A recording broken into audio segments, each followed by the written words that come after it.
Welcome back to People Who Matter. My guest is a man who's campaigning to make Indian democracy clean, Jayaprakash Narayan. Dr. Narayan, let's talk about yourself. You were born in a village in Andhra Pradesh in 1956. What sort of family do you come from? I might say lower middle class family. My father was employed in the railways, but in another state, Maharashtra. So I grew up with my old aunt, a childhood widow. So a home where there is not much of a problem in terms of basics, the food, etc., and clothing. But there was no private toilet at home, there was no electricity. So, no, the typical village in this country. You've known hardship as a child? I didn't know it was hardship at the time. But I can understand, I can relate to the way the people feel, and they go through the agony, and also the glory of being together in a community and respecting each other, and the ugliness of the caste system. You also recognize the importance of human bonds? I do. I think I'm a villager at heart. Wherever I am, basically I'm a villager at heart. So, once upon a time, I gather you were a great admirer of Indira Gandhi. As everyone was during those days of 1970s, early 70s. But you became very disillusioned when you realized that Garibi Hatao was just a political slogan. Yes, by 1973 it was clear that what we dreamed of was not happening. There was a lot of anguish, yes, no question about it. In fact, I gather that the emergency when you were at university was a particularly depressing time. Is it true that for a brief while as a student you actually contemplated suicide?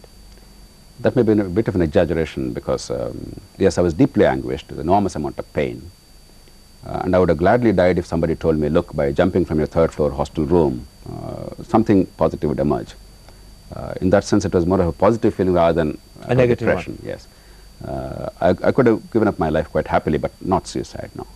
On the other hand, I gather that in 1974 you came to be deeply impressed by the way the American system had cleansed itself both of President Nixon and the horrible canker of corruption that he represented. Was it in fact the whole impeachment process and the open glare of daylight in which it happened that impressed you?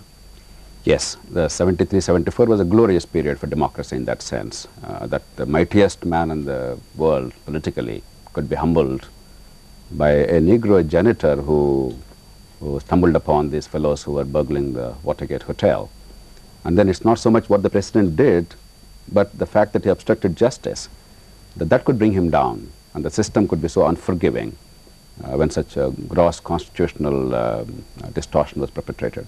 It was actually quite an amazing thing, considering that in our country, then or now, major crimes and misdemeanors and constitutional improprieties, we take them rather slightly. You know, did this experience make you realize that accountability is both important, but it's also achievable if there's a will to achieve it? Absolutely. It's an institutional issue, it's not individual. Indians are the same as Americans, or Britishers, or Germans. It's just that we haven't built institutions.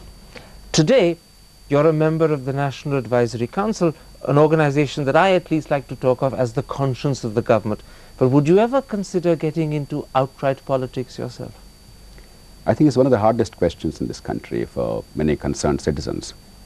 In a sane democracy, politics should be the answer to the problems. But our democracy is so perverted that politics that ought to be the answer has become the problem itself.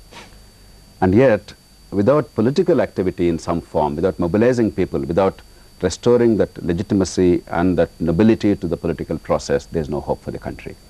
Therefore, I believe that there are three things we have to do. First is mobilizing the public opinion, making them understand the detail rather than the overall large slogans and grand things about liberty. That's an information campaign. Yes. The second is fight for change of rules of the game to the extent that's feasible within the system.